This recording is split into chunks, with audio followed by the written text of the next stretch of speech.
আচ্ছা, আমরা এখানে এবার বাকিটা করব, অর্থাৎ আমরা আগেরবার আই বের করছি মোট কারেন্ট, এবার বাকি I1 এবং I2 বের করবো, অর্থাৎ I1টা বের হবে, I2টা বের হবে, দুটো যোগ করে আমরা দেখবো I এর সমান হয় কিনা।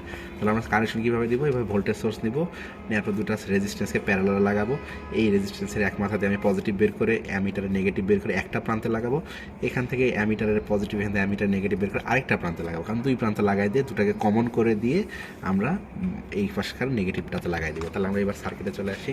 সার্কিটের মধ্যে আমরা দেখতে পাচ্ছি এখানে হলো দুইটা রেজিস্ট্যান্সকে প্যারালাল লাগাইছি এবং এখানকার একটা অংশ বের করে রাখছি, এটাকে আমি আমাদের হলো ভোল্টেজ সোর্সের পজিটিভ প্রান্তে লাগাই দিলাম। তাহলে এটা পজিটিভ প্রান্তে ঢুকে গেল। এবার কি করব, এই রেজিস্টরের আমরা কি করব যে অর্থাৎ এই রেজিস্টরের এই মাথা থেকে একটা বের করে রাখবো, ঠিক আছে? কারণ হলো আমরা এটা I1 বের করবো, এটা হলো I1 এর জন্য কি করব, এটার সাথে আমাদের অবশ্যই অ্যামিটার লাগাতে হবে। তাহলে অ্যামিটারের এই যে আমরা অ্যামিটারের পজিটিভ প্রান্ত, লাল প্রান্ত, অ্যামিটারের পজিটিভ প্রান্তে আমরা যুক্ত করে দিলাম। যুক্ত করে দেওয়ার পরে কী করবো, এবার আমরা এটাকে আমরা একটু রেখে দিলাম এবং অ্যামিটারের নেগেটিভ প্রান্ত যেটা সেটাকে আমরা কমন করব। তাহলে অ্যামিটারের নেগেটিভ প্রান্তকে আমরা কী করব, দুইটারই, অর্থাৎ এটার অ্যামিটার নেগেটিভ প্রান্ত এখানে রেখে দিলাম।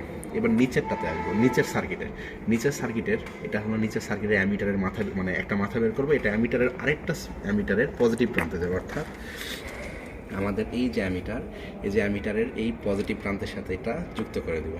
যুক্ত করে দেওয়ার পরে এই যে আমরা এখানে যুক্ত করে দিলাম। আচ্ছা, এখানে অ্যামিটারের পজিটিভ গেল। এবার কি করব, এটার একটা নেগেটিভ প্রান্ত ছিল, এটার একটা নেগেটিভ প্রান্ত ছিল, এই দুই নেগেটিভ প্রান্তকে আমরা একটু শর্ট করি, এভাবে শর্ট করে দিলাম, অর্থাৎ এটাতে একটা লাগাই দিলাম। আপনারা কম তার ইউজ করলে কম তার ইউজ করতে পারেন, আমরা একটু বেশি তার ইউজ করি। আচ্ছা, এখানে দিলাম, দিয়ে এখান থেকে দুটো শর্ট করলাম, করে এখান থেকে একটা যেটা বের হবে এটাকে আমরা কি করব, এইভাবে একটা দিয়ে দিলাম, দিয়ে এটার যে কোনো স্থানে আমরা দিতে পারি, কারণ শর্ট করে ফেলছি আমরা, শর্ট তারটাকে ছোট করে ফেলছি, এখানটা অংশটাতে এক লাইন করে ফেলছি। তারপর এখানে যেটা বের হবে শর্ট করার পরে, অর্থাৎ দুটার অ্যামিটারের পজিটিভ প্রান্ত নেগেটিভ প্রান্ত দিয়ে যেটা কমন ওয়্যার দিয়ে যেটা বের হবে এটাকে আমরা ভোল্টেজ সোর্সের নেগেটিভ প্রান্তের সাথে সংযুক্ত করে দেব।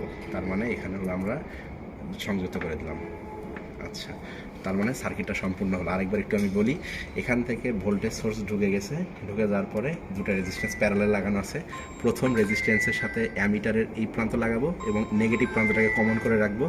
দ্বিতীয় রেজিস্টরের মধ্যে দিয়ে একটা অ্যামিটারের প্রান্ত বের করব।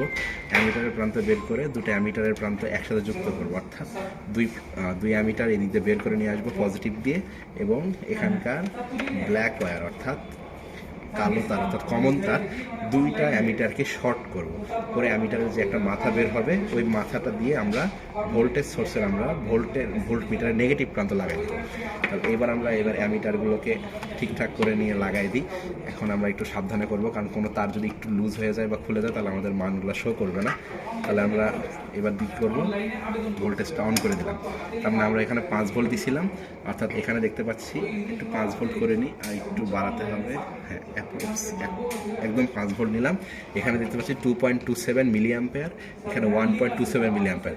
2.27 মিলি অ্যাম্পিয়ার এবং 1.27 মিলি অ্যাম্পিয়ার যদি আমরা যোগ করি তা আমরা মোট কারেন্টের সমান পাবো। অর্থাৎ আমরা থিওরিটিক্যালি চলে যাই, মোট কারেন্ট ছিল 3.588, অর্থাৎ প্রথমে আমরা যেটা বের করছি আরেকটা ভিডিওতে, আর এটা হলো I1 2.26 এবং I2 হলো 1.31, অর্থাৎ 2.26 এর কাছাকাছি 2.28 এবং 1.31 অর্থাৎ 1.29 এর কাছাকাছি দুইটা আমরা মান পেয়ে গেলাম। অর্থাৎ I1 এটা হলো I2।